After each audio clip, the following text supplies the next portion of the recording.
Nah, I'm not gonna say it. In fact, I already did say it, and how the race was won this weekend. I can make a link magically appear for those of you watching on the web. But no, I'm not saying it. You can go right ahead and patch the sound effect in, but as far as I'm concerned, it doesn't make any sense to. Yes.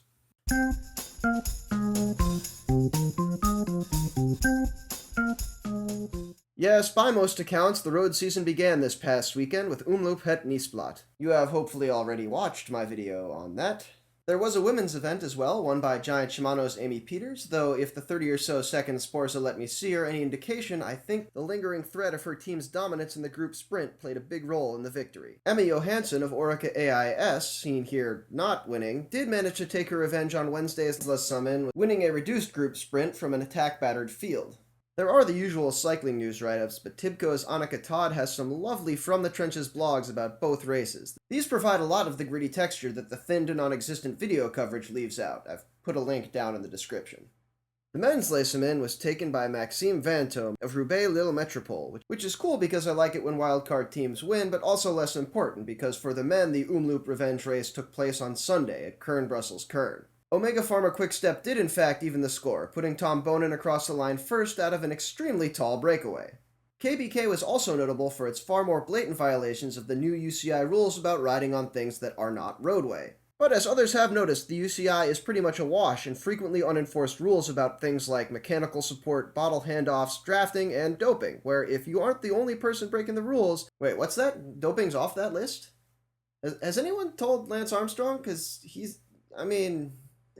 whatever. There were still more races, in fact more than I can get into now. This is a problem that seems to afflict cycling news as well, which is a little strange given the difference in our revenues. In fact, there were different cycling disciplines in play this week, and in hindsight I probably shouldn't have told the internet I was going to discuss track worlds because I know nothing about track. I do know that the British men's team is generally good at this sort of thing and that they came away empty-handed, which has led to criticism of Dave Brailsford being too divided between his track and road endeavors. The guy can't win, can he? Take the tour title, people say you're on drugs. Lose track worlds, people say you're not good enough. I also know that track worlds culminated with its marquee event, the Hour Record.